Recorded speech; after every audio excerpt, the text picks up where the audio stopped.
الحمد لله رب العالمين، والصلاة والسلام على سيدنا محمد بن عبد الله الصادق الأمين وعلى آله وصحبه ومن تبعهم بإحسان إلى يوم الدين.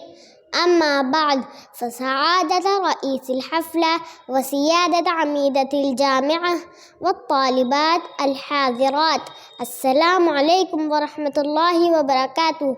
حديثي معكم اليوم أهمية العلم في الإسلام. أيها الحفل الكريم، طلب العلم فريضة على كل مسلم ومسلمة، وأول ما نزل من الوحي على سيدنا محمد صلى الله عليه وسلم هو أمر بالعلم. قال الله تعالى: أعوذ بالله من الشيطان الرجيم، بسم الله الرحمن الرحيم.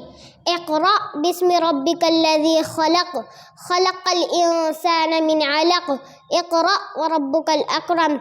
أيها الحفل الكريم، إن العلم هو غذاء العقل والروح، له دور كبير في بناء الأفراد والمجتمعات.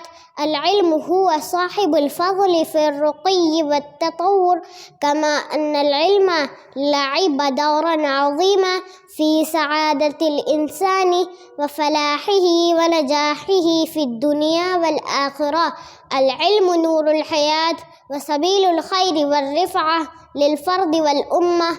العلم الذي ينير العقل ويخرجه من الظلمات إلى النور، وبهذا العلم يعرف الإنسان دينه ودنياه ويعرف طريقته وغايته.